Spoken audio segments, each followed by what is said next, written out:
Madilim ang gabi nang muling marinig ang pangalan niya. Pangalan na ilang taon nang kinatakutan, kinalimutan, at pinagdasalan na sana'y di na muling babalik. Sa isang tahimik na baryo sa bandang timog, may kwentong paulit-ulit na binubulong tuwing tag-ulan kapag ang hangin ay malamig at ang mga aso ay walang tigil sa taho. Sabi nila, may preso raw na nakatakas. Ngunit ang mas kinakatakutan ay hindi ang kanyang pagkatakas, kundi ang dahilan kung bakit siya bumalik. Ang pangalan niya, Ilyong. Dating kilala bilang isang basurero sa Peleng, isang nilalang na halos hindi pinapansin ng mga tao. Marumi, mabaho, at madalas ay sinisigawan ng mga bata. Pero sa likod ng dungis at katahimikan niya, may itinatagong nakaraan, isang pamilya na pinatay, isang baryong nanahimik sa takot, at isang lihim na hindi kailanman nailibing. 15 taon siyang ikinulong sa kulungan sa salang pagpatay sa 3 miyembro ng kanyang sariling pamilya. Walang testigo, walang malakas na ebidensya, pero may dugo sa kanyang mga kamay at isang ngiting malamig gaya ng bangkay. Tinawanan niya lang ang hato at mula noon, itinuring na siyang halimaw ng bayan. Pero may isang hindi alam ng karamihan, hindi siya ang pumatay. Si Ilyong ay tahimik na bata noon, mahirap, ngunit masipag. May sakit ang kanyang ina at ulila na sila sa ama. May isa siyang matalik na kaibigan, si Dodong, angkay sa isang taong hindi tumawa sa kanya, hindi nangutya, at palaging handang dumamay. Si Dodong lang ang tanging liwanag sa madilim na buhay ni Ilyong. Minsang gabi ng Disyembre, habang nagkukuwentuhan sina Ilyong at Dodong sa tabi ng ilog, napansin nila ang kakaibang anyo ng buwan. Kulay pula at parang nanginginig. May paparating. Bulong ni Dodong habang nakatitig sa langit. Hindi maganda, too. Simula noon, unti-unting may nagbago sa baryo. Isang buntis ang natagpuang walang malay sa gubat. Ang tiyan niya ay may bakas na matatalas na kuko. Isang bakang kinatay ay natagpuang walang laman ang loob, harang sinipsip. At sa gabi, may tila ibong dambuhala na umikot sa bubong ng mga bahay. Hindi ito kita, pero ramdam mo ang lamig at bigat ng presensya nito. Sa gitna ng lahat ng ito, biglang nawala si Dodong. 3 araw siyang hinanap ni Ilyong, halos hindi na siya natutulog. Hanggang sa isang gabi, nakita niya si Dodong sa ilalim ng puno ng mangga, nakabitin, harang pinaglalaruan ng hangin at may isang salita sa kanyang dibdib na iniukit gamit ang matulis na bagay. Nakita ka namin. At dito nagsimula ang bangungot. Inabintangan si Ilyong, pinagtulungan ng mga tao, at sa isang iglap, lahat ng sakit, galit at takot ng baryo ay ibinuhos sa kanya. Hindi siya lumaban. Wala siyang tinuran. Ang tanging salitang binikas niya bago siya hatulan ay, darating ang araw. 15 taon matapos ang gabing iyon, may umalingaw-ngaw na balita sa radyo. Isang bilanggo ang nakatakas. Ngunit hindi lang basta tumakas, iniwan niya ang selda na puno ng dugo ng mga bante at walang CCTV na gumana sa buong gabi. Hindi siya lumabas sa pintuan. Hindi rin siya umakyat sa bakod. Parang naglaho o parang may ibang pumasok. Ngayon, isa-isang nawawala ang mga matatanda sa baryo. Una si Aling Nena, matandang hilot na isa sa mga unang tumuro kay Ilyong. Sumunod si Mang Fidel, ang punong barangay. Perperehong walang bakas, walang sigaw, walang awe, parang kusa silang sumama o nawala. Ngunit sa tuwing may nawawala, may isang bagay ang iniiwan sa pintuan, isang patak ng dugo, isang sanga ng kahoy na mukhang ginawang krus, at isang maliit na piraso ng lumang dyaryo kung saan nakaprint ang larawan ni Ilyong noong araw ng hato. Habang dumarami ang takot at hinala sa baryo, isang gabi, sa lumang kubo ni Dodong na matagal nang hindi tinitirhan, may isang batang naglakas loob na sumilip. Hindi na siya lumabas pa. At sa mga oras na iyon, sa kabilang dako ng gubat, isang lalaki ang lumalakad. Tayat, balbas sarado, may sugat sa mukha at naglalakad na parang pagod sa buong mundo. Hawak niya ang isang lumang kwintas, isang loket na may litreto nila ni Dodong.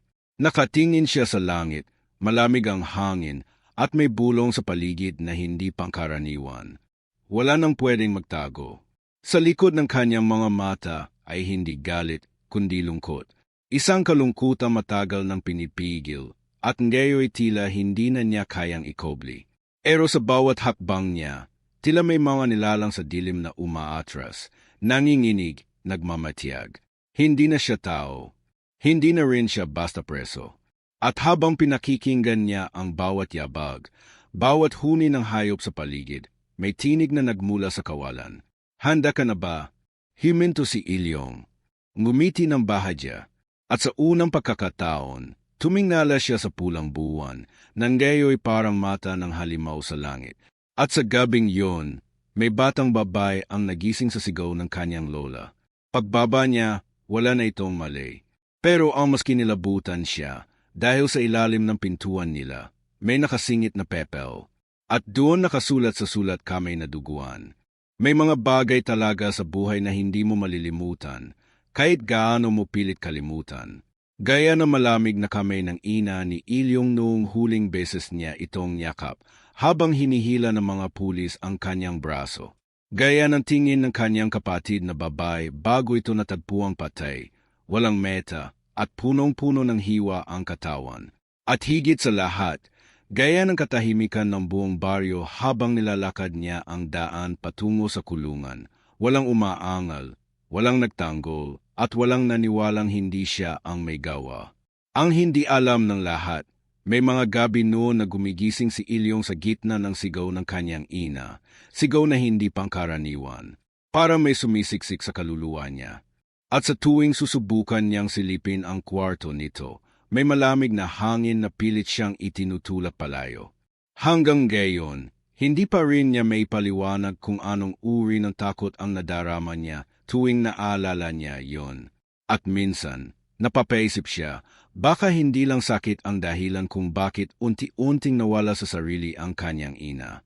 Baka may mas malalim pa. Ngayon, habang bumabalik siya sa baryo, ramdam niyang hindi lang takot ang bumalot sa paligid, kundi kasinungalingan. Tahimik ang mga tao, pero may takot sa mata nila. Hindi nila alam kung paano niya nakalabas, at mas hindi nila alam kung bakit siya bumalik. Anong ginagawa mo rito, Ilyong? Tanong ni Kapitana Luisa, ang bagong pinuno ng barangay, habang nakatayo sa gilid ng kalsada, tangan ang kanyang tungkod na may ukit ng buwan. Babalikan ko ang katarungan na inagaw sa akin, sagot ni Ilyong, malamig ang tinig. Wala ka ng karapatan sa katarungan. Ikaw ang salot sa baryo na to. Hindi na siya sumagot.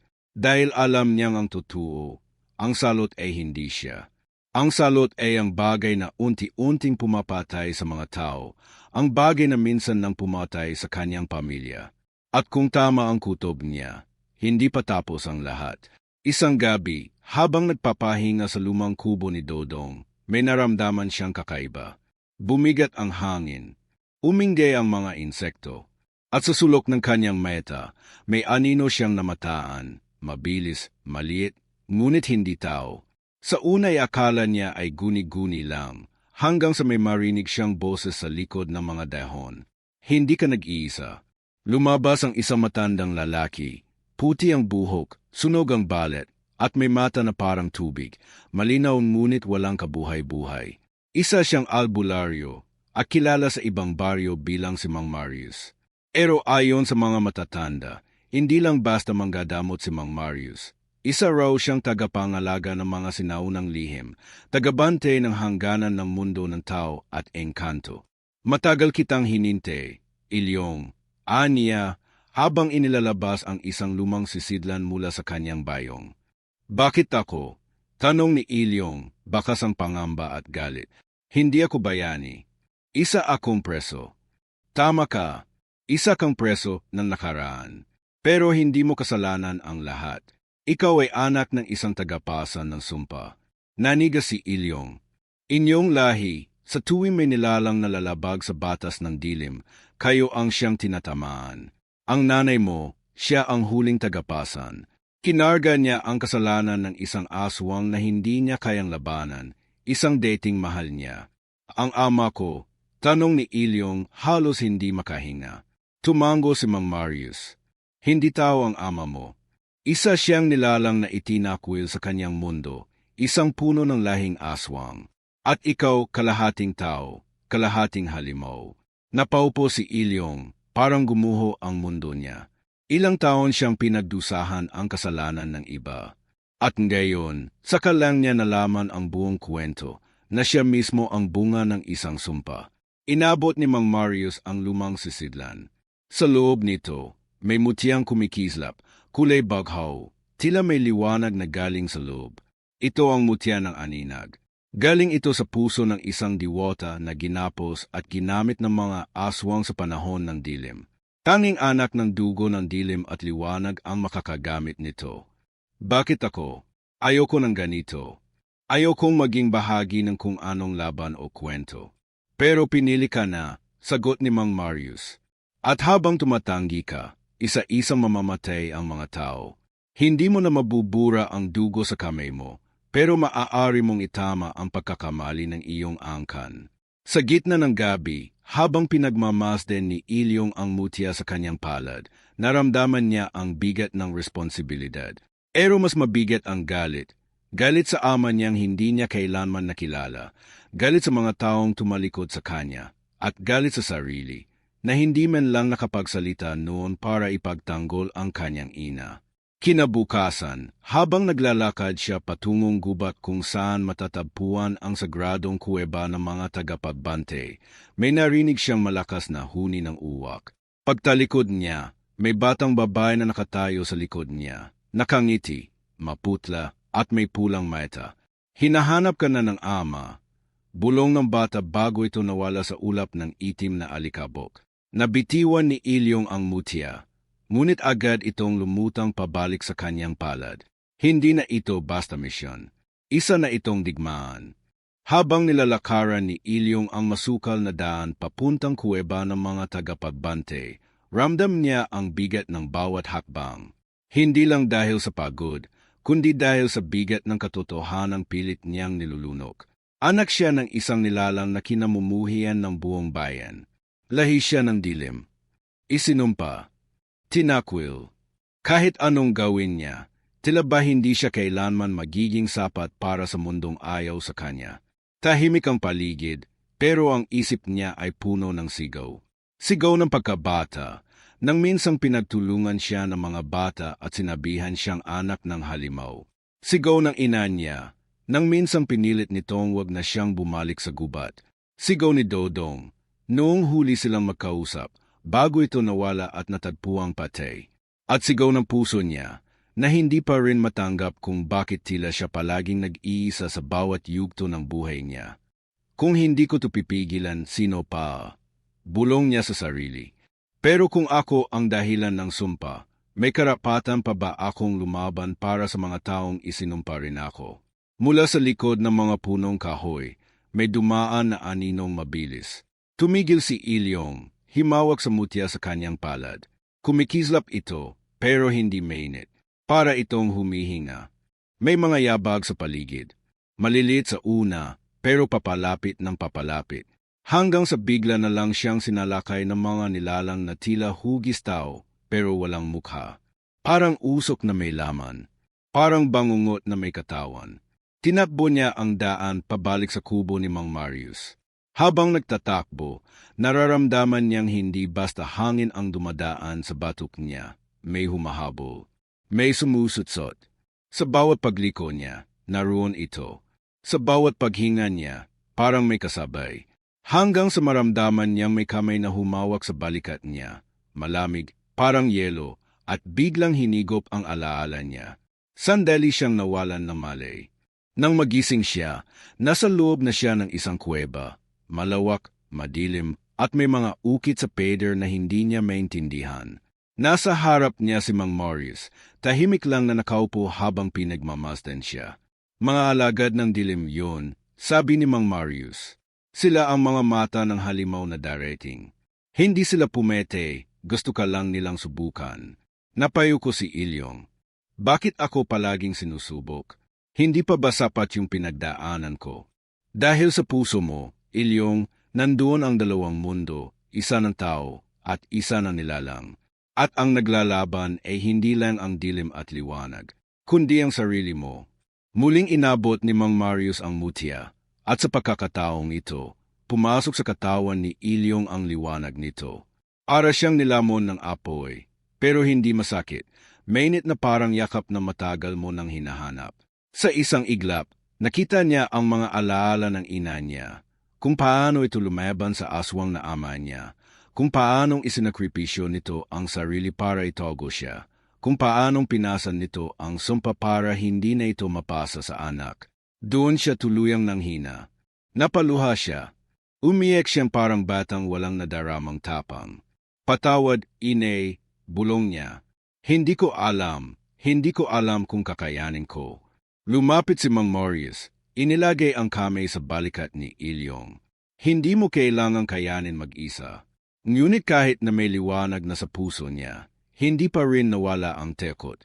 Sa kanyang paglabas ng kuweba, may isang batang lalaki ang lumapit sa kanya, maputla, parang bagong gising mula sa pagkamatay.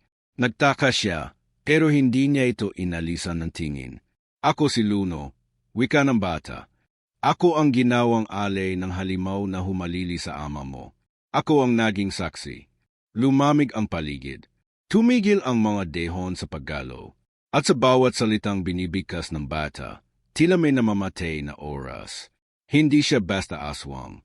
Siya ang tagapagdala ng itim na buwan. Bawat 40 taon, nagpapalit siya ng katawan. At ngayon, naghahanap siya ng bagong sisidlan, ikaw. Nalaglag ang balikat ni Ilyong. Hindi na lang pala siya dapat lumaban. Siya mismo ang susunod na katawan ng halimaw na iyon. Paano ko ito pipigilan? Tanong niya. May isa pang bagay na kailangan mo, sagot ni Luno. Ang kabib ng alitaptap, nasa ilalim ng lowa ng bantay lilim. Pero kailangan mo munang harapin ang bantay nito. Nang gabing yun, habang nakaupo sa tabi ng ilog, nagbalik ang lahat ng sekit sa dibdib ni Ilyong. Iniisip niya kung dapat pa ba siyang lumaban o tuluyan ng sumuko. Hindi niya alam kung ang mundong ito ay para talaga sa kanya. At kung ang mismong dugo niya ang dahilan ng kasamaan, may karapatan pa ba siyang itama ito? Sa di kalayuan, nakita niya ang alon ng ilog na gumagalaw kahit walang hangin. May anino sa ilalim nito. Para may naghihintay. Ano ba talaga ako? Tumayo siya, hawak ang mutya sa dibdib. Tinitigan ang malamlam na buwan. At sa gitna ng katahimikan, isang boses ang narinig niya mula sa tubig. Halika, anak ng dilim. Handa na ba ang puso mong hindi lang masaktan, kundi masunog? Hindi siya sumagot. Pero sa kanyang paglapit sa lowa, anti-unti nang namulat ang tunay na pagkatao niya. Hindi siya nilalang ng dilim. Hindi rin siya bayani. Isa siyang nilikha ng sugat, ng galit, ng paniniwalang kahit ang pinakamasamang pinagmulan ay maaaring gumawa ng kabutihan. Ngunit bago pa siya makatawid sa lowa, lumitaw mula sa tubig ang isang nilalang na may mukha ng isang matagal ng pete, si Dodong. Bakit mo ako iniwan, Ilyong? At doon siya muling nayanig. Nanigas si Ilyong nang makita ang anyo ni Dodong sa ibabaw ng tubig. Hindi na ito katulad ng batang masayahin at palaging nakangiti. Maputla ang mukha, namumugto ang mga meta, at tila punong-puno ng hinanakit. Nakalutang lang ito, walang iniinding alon, pero ramdam ni Ilyong ang bigat ng presensya nito, harang pinagsama-samang alaala, galit at kirot mula sa nakaraan. Hindi ikaw ang iniwan, Dodong, mahinang bulong ni Ilyong. Ako ang nawala, pero hindi ko ginusto. Hindi sumagot ang anino. Unti-unti itong lumubog, pero iniwan sa hangin ang isang malamig na tinig. Kung hindi mo ako nilabanan, baka buhay pa akong gayon. Napayek si Ilyong, tahimik lang, walang hikbi. Ang sakit na inilihim niya sa mahabang panahon ay muling bumangon. Pakiramdam niya, kahit anong lakas ang kanyang makuha mula sa mutya o anong pagsasanay pa ang gawin niya, hinding-hindi pa rin sapat para burahin ang mga pagkakamaling lumipas.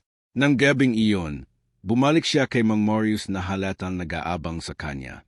Sa tabi ng albularyo ay isang kakaibang nilalang, metangkad, maputla, at may mahabang buhok na kumikislap sa liwanag ng buwan.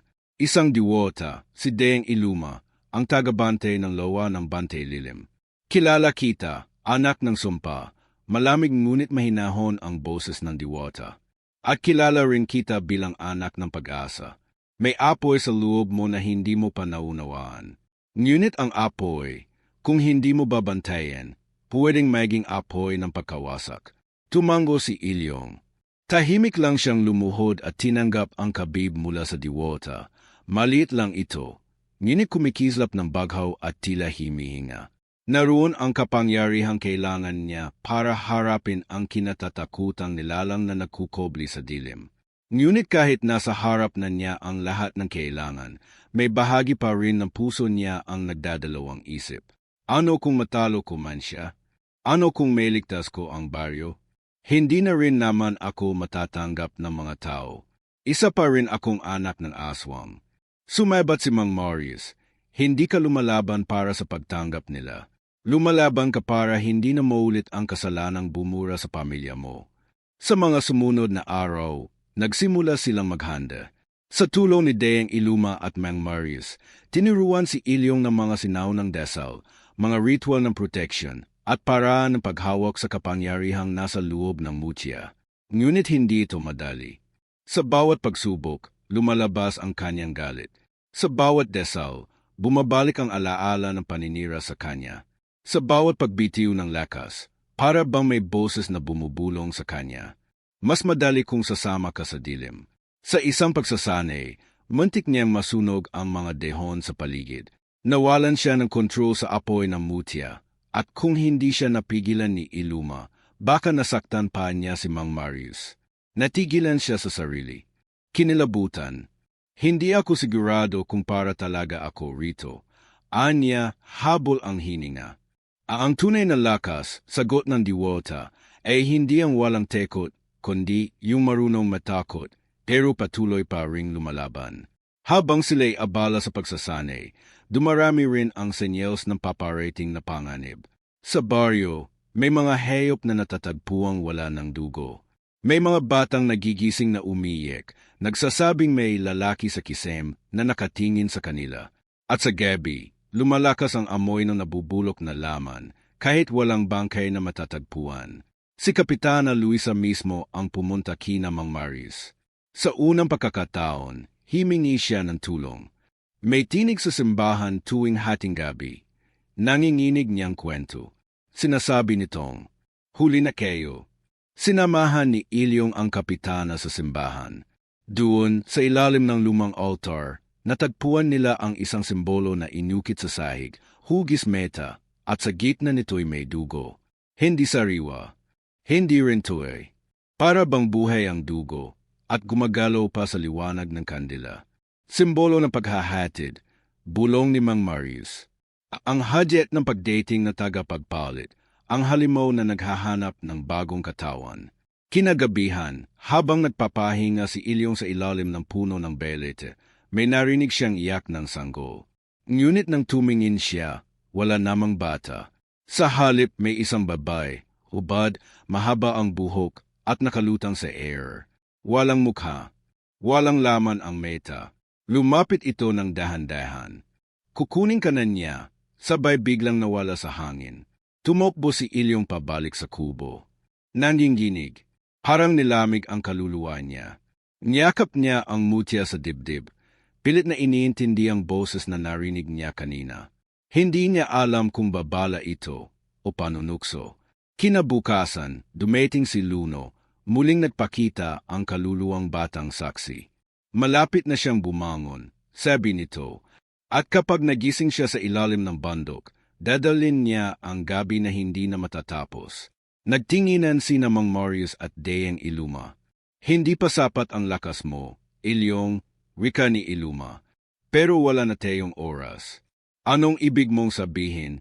Tanong niya, pawis na pawis. Gising na siya, at ngayon, alam na niya kung nasaan ka. Biglang lumamig ang paligid. Nagsimula magdilim ang langit kahit tanghali. Umihip ang hangin, at sa malayo, may narinig silang isang malalim na halakhak, parang maraming boses na nagsanib. Walang direksyon, walang pinanggalingan. At sa himpapawid, sa gitna ng mga ulap na para bang nabutas, isang pairs ng pulang meta ang lumitaw, malaki, galit at gutom. Walang nagsalita. Pero ang puso ni Ilyong ay nagsimulang manginig. Dahil sa tingin ng mga metang yun, alam niyang hindi lang siya ang hinahanap, kundi ang kaluluwa niya mismo. Umuulan ng malakas ng gabing yun. Sa ilalim ng bubong ng kubo ni Mang Marius, tahimik lang si Ilyong habang pinagmamasdan ang apoy sa maliit na kalan. Sa bawat petak ng ulan, parang tinatamaan ang puso niya ng mga tanong na hindi niya masagot. Hindi na siya sigurado kung sino pa talaga ang makakampi niya, o kung hanggang saan ang kaya niyang ilaban kung ang mismong mundo ay tila hindi siya tinatanggap. Si Daeng Iluma ay nakaupo sa isang sulok, tahimik rin, parang may iniisip. Si Mang Marius naman ay abala sa paggawa ng mga panangga at ritual. Alam nilang anumang oras, pwede na silang salakayin. At sa bawat lagitik ng sanga sa labas, sa bawat pagikot ng hangin, ramdam ni Ilyong napapalapit na ang gabi ng pagwasak. Ngunit ang pinakamatinding unos ay hindi laging nasa labas. Minsan, nasa tabi mo lang.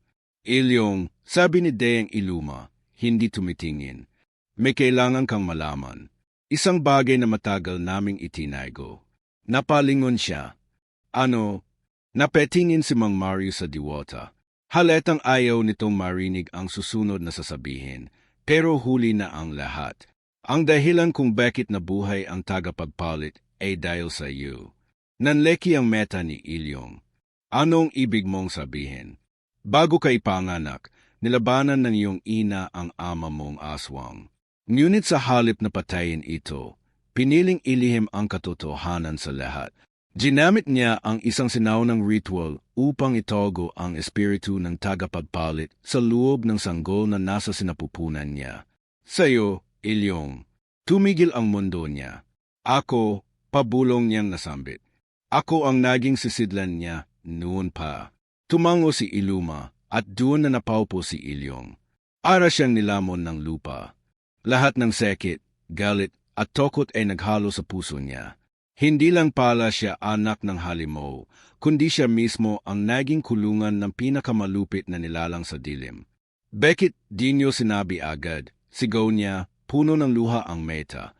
Bakit niyo ako pinaasa na may laban pa ako, kung simulat sa pool ako na pala ang dahilan?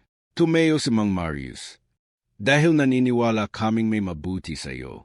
At habang hawak mo pa ang mutya, may pag-asa pa. Ngunit bago pa siya makapagsalita muli, may malakas na tunog sa labas. Isang sigaw. Kasunod nito ang tunog ng mga basag na bubong at hini ng mga hayop na parang nababaliw. Tumeo silang lahat. Ang langit ay muling nagbukas at sa gitna ng ulan may nilalang na lumapag. Ito ay may anyong tao, ngunit ang balat ay tila pinagdikit-dikit na piraso ng iba't ibang nilalang. May pakpak ng paniki, kuko ng leon at mga meta na kulay itim, walang piti. Isa ito sa mga alagad ng tagapagpalit. Tumalon si Ilyong gamit ang mutya, ngunit sa pagkakataong ito, hindi ito gumana. Ang liwanag ng mutya ay tila pinatay na malamig na enerhiya mula sa nilalang. Bakit hindi ito gumagana? Tanong niya, takot ang boses. Ayokong sabihin sa iyo ng ganito, mahinang sabi ni Mang Marius, pero habang nabubuhay ang halimaw sa loob mo, habang hindi mo siya tinatanggap o nilalabanan mula sa loob, hindi ka makakagamit ng buong lakas ng mutya. Napaetra si Ilyong. Sa gitna ng kaguluhan, sa gitna ng sigawan ng mga tao sa baryo, isang bagay ang biglang lumitaw sa isip niya. Si Dodong, bulong niya. Nagtaka si Iluma. Anong meron sa kanya? Hindi ko siya kayang labanan noong nakita ko siya. Parang buhay siya. Parang hindi siya multo.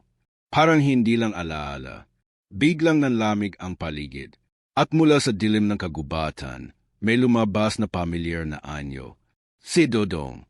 Ngunit ngayon, hindi na ito maputla. Hindi na rin ito parang anino. Nakatayo itong metikas, may suit na itim na balabaw, at may pulang marka sa lig. Matagal na kitang hinihinte, Ilyong. Sabi niya, malamig ang boses, pero puno ng pait.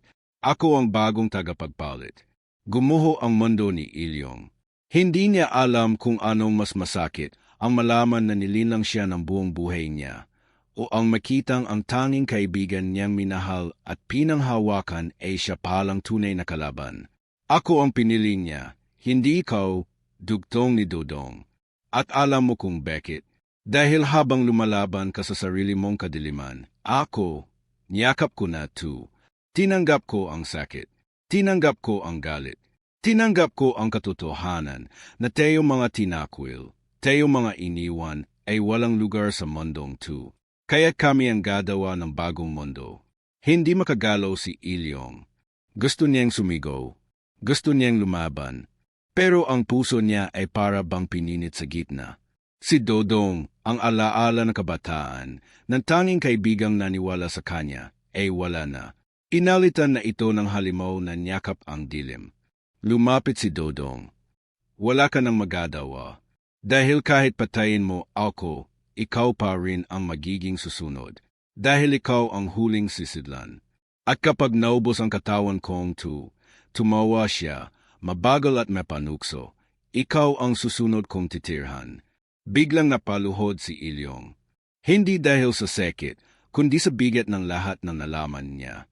Parang gusto na lang niyang tapusin ang lahat. Parang wala na siyang laban. Ngunit sa kailaliman na kanyang dibdib, naramdaman niyang may umuusok. Maliit, mahina, pero buhay.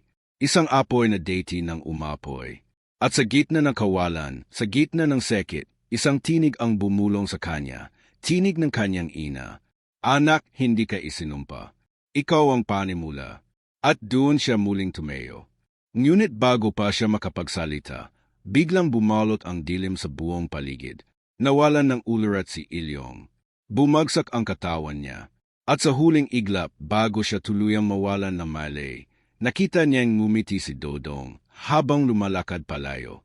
Huli ka na, kaibigan. Madilim pa rin nang muling dumilat si Ilyong. Nanlalamig ang paligid at tila nawala ang lahat ng kulay sa paligid. Wala na si Mang Marius. Wala na si Dayang Iluma. Tanging mga ugat na matandang puno ang gumagapang sa lupa, tarang mga deliring sumasakal sa mundo. Nasa loob siya ng isang kuweba na hindi niya nakita noon. Mababang kisem, basang sahig, at sa gitna ng dilim, may apoy na kulay itim na kumikislap. Doon niya nakita si Dodong. Nakaupo sa isang trono na gawa sa mga ugat at buto. Hindi na ito mukhang tao. Ang balat niya ay kumikintab at ang mga meta niya ay pula at malalim, parang kailan may hindi nakaranas ng liwanag. Gising ka na, wika ni Dodong, malamig at walang emosyon. Handa ka na bang tanggapin ang huling bahagi ng sarili mo? Hindi ito ako, sagot ni Ilyong. Nanginginig ang boses niya pero hindi ito pinipigilan. Hindi ako halimaw. Hindi ako ikaw. Tumawa si Dodong. Lahat tayo ay halimaw, Ilyong. Ang kaibahan lang, tinanggap ko na ko. Ikaw, nagtatago pa rin sa likod ng pangalan ng ina mo, ng pagkakaibigan natin, ng ilusyon na may kabutihan sa mundong to. Lumapit siya sa gitna ng kuweba, himawak sa mutya sa dibdib niya. Hindi na ito kasing liwanag ng deity. Nanghihina ito. At alam niyang oras na para tapusin ang lahat. Oras na para himarap hindi lang kay Dodong, kundi sa madilim na bahagi ng sarili niya. Kung totoo nang may halimaw sa loob ko, sabi niya, papatunayan kung kahit halimaw, pwedeng pumili. At sa iglap na yun, bumukas ang lupa. Umangat ang apoy sa paligid. Sumigaw si Dodong at bigla siyang lumipad sa air. Lumakas ang anyo niya. Nagkaroon siya ng pakpok na matutulis na kuko at mga tinig ng iba't ibang boses ang lumalabas sa bibig niya. Kasama ng lakas niya ang galit ng mga nilalang na itinakwil, ang kirot ng mga kaluluwang isinumpa. Lumundag si Ilyong at sa unang pagkakataon, ginamit niya ang mutya sa paraang hindi lamang depensa kundi bilang gabay. Hindi sapat ang lakas ng kamay, hindi sapat ang galit, kailangan niyang pekinggan ang puso. Sa unang sagupaan, tinamaan siya ng dilim mula sa palad ni Dodong. Tumosik siya sa bato. Sugatan, nanghihina. Ngunit sa bawat hapdi ng katawan niya, may alaala siyang bumabalik. Ang yakap ng ina niya habang may lagnat siya, ang tawa nila ni Dodong habang nanghuhuli ng tutubi, at ang bawat gabing umiyak siya sa kulungan, himihiling ng ikalawang pagkakataon. Tumayo siya muli. Hindi mo ko maubos, Dodong, sigaw niya. Dahil ang lakas ko, hindi galing sa dilim, galing sa mga taong minahal ko kahit wasak na ang mundo. Muling sumugod si Dodong. Ang paligid ay parang impyerno. Bawat hakbang ay may apoy. Bawat sigaw ay may tunog ng kaluluwang nawawala. Ngunit sa gitna ng kaguluhan, biglang lumiwanag ang mutya. Hindi lang ito baghawang gayon, kundi kulay ginto. Isang liwanag na hindi nagmumula sa lakas, kundi sa kapatawaran. Napatigil si Dodong. Ano yan? Hindi sumagot si Ilyong. Nilapit niya ang mutya sa puso niya. At sa pagdidikit ng kamay niya at dibdib, parang sumebog ang liwanag. Tumigil ang oras. Himinto ang apoy. At sa loob ng liwanag, lumitaw ang anyo ng kanyang ina, payapa, nakangiti, at tangan ang maliit na sanggol sa bisig. Anak, bulong nito, kaya mong patawarin hindi lang ang iba, kundi peti ang sarili mo. Napaluha si Ilyong. Sa unang pagkakataon, inanggap niyang hindi siya kailangang maging perpekto para maging karapat-dapat. Tinanggap niya ang sugat, ang kahinaan, at ang katotohanang minsan siyang nakamali, pero pwede pa ring lumaban. Nang muling bumalik ang liwanag sa kuweba, nakita niyang nakaluhod na si Dodong. Nanginginig. Ang mga meta nito ay muling naging meta ng kaibigan niyang nawala. Ilyong patawad, mahina nitong sambit. Hindi ko kinaya. Iniwan ako ng lahat. Galit ako sa mundo, peti sa'yo. Lumapit si Ilyong, lumuhod din, at hinawakan ang balikat ni Dodong. Hindi mo kailangang lumaban mag-isa, sabi niya. Pwede tayong sabay. Ngunit bago pa sila muling makabangon, isang malakas na pagsabog ang umaling na unggaw. Mula sa kisem ng kuweba, isang anino mas malaki pa kay Dodong ang bumaba. Isang nilalang na halos wala ng anyong tao, itim, may 4 na meta, at may tinig na parang libu-libong halimaw. Mga hangal, bulong nito. Hindi ako si Dodong. Siya lang ang ginamit ko. Ang tunay na tagapagpalit, Eko. Nagsimulang gumalaw ang lupa. Bawat beto, bawat ugat, sinisira ng nilalang. Sinubukan ni Ilyong gamitin ang mutya. Ngunit hindi na ito gumana. Pagod na. Puno na. At alam niyang isa lang ang kailangang gawin. Dodong, sabi niya, habang pinipigilan ang nilalang na lumapit sa kanila, ikaw na ang may katawan gayon. Kaya mo pang tapusin, tu. Umiiling sa Dodong. Hindi ko kayang lumaban ng mag-isa. Ngumiti si Ilyong habang iniabot ang mutya. Hindi ka na nag-iisa. Isinaksak ni Dodong ang mutya sa dibdib niya, at biglang sumiklab ang liwanag. Isang pumuputok na enerhiya ang bumalot sa buong kuweba. Sumigaw ang nilalang. Nawasak ang kisem. Naguho ang lupa. At sa huling sandali, nakita ni Ilyong si Dodong na nakatayo sa gitna ng liwanag, hawak ang kanyang kamay.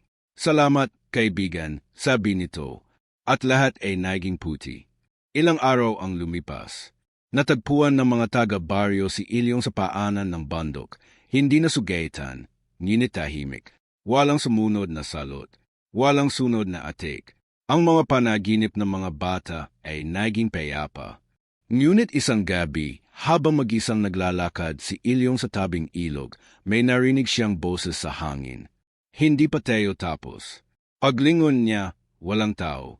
Tanging ang mutya sa kanyang dibdib ay kumikislap muli. Ang katahimikan matapos ang labanan ay hindi kadyet na dumarating. Pero kay Ilyong, parang pinipiga ang puso niya sa bawat paghinga. Tila ba lahat ng naramdaman niya, tekot, galit, takasabik, at pakalungkot, ay sabay-sabay na bumagsak sa dibdib niya. Sa loob ng ilang sandali, hindi niya alam kung buhay pa ba siya o bahagi na ng mundo ng mga multo. Nakatayo siya sa gitna ng giba-gibang kuweba. Sa paligid, abo at mga ugat na tuyot, parang kinain ng apoy at inabandona ng hangin. Ang liwanag mula sa mutya ay unti-unting himihina. Sa isip niya, bumabalik ang huling titig ni Dodong, hindi na bilang kaibigan na nawawala, kundi bilang nilalang na piniling magbuwis ng sarili para sa kabutihan ng mas marami. Ilang araw siyang nanatili sa bandok. Pinili niyang mag-isa muna, hindi pa handang himarap sa mga tao. Sa bawat patak ng ulan, naririnig niya ang bulong ng hangin, boses ni Dodong, paalala ni Mang Marius, at tawa ni Deyang Iluma. Lahat sila, naging bahagi ng kwento niya. Lahat sila, may iniwan sa puso niyang hindi na muling magiging katulad ng dati. Agbalik niya sa baryo, tahimik ang mga tao. May halong takot at paggalang sa mga meta nila. Pero hindi siya lumapit para purihin o kilalanin. Lumapit siya para magpakumbaba. Isa-isa niyang hinarap ang mga taong minsan siyang hinusgahan, iniwasan, itinakwil. Sa harap ng mga matatanda, inilapag niya ang mutya, hindi bilang kayamanan, kundi bilang alaala. Wala ng aswang, mahinahon niyang sabi. Pero hindi ibig sabihin ay tapos na ang dilim. Nagkatinginan ang mga tao. Walang sumagot agad. Hanggang sa lumapit si Aling Marta, ang matandang nagsabing wala ng pag-asa si Ilyong Deity. Inabot nito ang kamay niya at sa tinig na bahagyang nanginginig, sinabi, "Pasensya na, anak." Minsan kasi, mas madali ang matakot kaysa maniwala. Doon siya unang lumuha, hindi dahil sa sakit, kundi dahil sa pag-amin. Sa wakas, para may bigat na naibagsak mula sa balikat niya, hindi niya kailangang patunayan pa ang sarili. Sapat na ang lumaban siya, at hindi siya umetras. Dahan-dahang bumalik sa ayos ang baryo. Ang mga batang dating nilalagnat sa gabi, masarap na muling natutulog. Ang mga hayop na dating biglang nawawala, ligtas nang nakakalat sa bukid. Ang mga nanay, hindi na kinakalabit ng tokot sa bawat alingaungaw ng hangin. Ngunit si Ilyong, alam niya may bahagi ng puso niya na nananatiling walang sagot. Gabi-gabi, sinusulat niya sa lumang papel ang mga tanong na ayaw niyang makalimutan. Totoo bang tapos na ang lahat? Buhay pa ba ang iba pang nilalang tulad ni Dodong? Ano kung bumalik ang dilim? Isang gabi, habang nakaupo siya sa ilog kung saan una niyang nakuha ang mutya, bigla siyang nakaramdam ng malamig na hangin. Sa ibabaw ng tubig, tila may anyo ng diwata na lumitaw, mahina, bahagyang malabo, pero pamilyar. Deyang Iluma, tanong niya halos bulong. Gumiti ito. Ang mundo ay laging may balance. Ang dilim ay hindi mawawala, pero ang liwanag, hindi rin kailanman maglalaho hanggat may mga tulad mo. Hindi na niya kailangang magsalita. Naramdaman niyang sapat na ang kanyang ginawa. May mga sugat na hindi na maghihilom, pero pwedeng matutunang tanggapin. May mga tanong na walang sagot, pero hindi ibig sabihin ay wala ng saysay ang paghahanap. Sa mga sumunod na taon, naging albularyo si Ilyong, hindi tulad ni Mang Marius na may lihim na kaalaman, kundi isang gabay. Tumulong siya sa mga nawalan, sa mga tekot, sa mga batang tulad niya noon na walang tiwala sa sarili. Hindi na siya kilala bilang preso.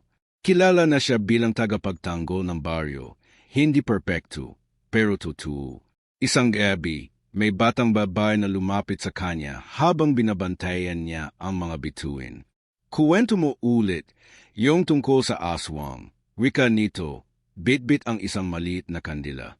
Napangiti si Ilyong. Aling parte? Yung may mutya. At yung kaibigan mong naging halimaw, pero bumalik pa rin. Saglit siyang natahimik. Tumingala siya sa langit at sa pagitan ng mga ulap, tila may liwanag na bumaba. Hindi galing sa bituin, kundi sa alaala. At kahit ang halimaw, mahinahon niyang sabi, kapag nakakita ng liwanag, pwede pa ring piling maging tao. Tumahimik ang paligid. Hangin lang ang maririnig at ang marahang paggalaw ng kandila. Ang batang bebay, nakatulog sa tabi niya habang mahigpit na yakap ang kanyang kuwento. At si Ilyong sa unang pagkakataon, napikit ng may ngiti. Dahil sa wakas, alam na niya, hindi nagtatapos ang kwento sa dilim. Minsan, nagsisimula ito roon.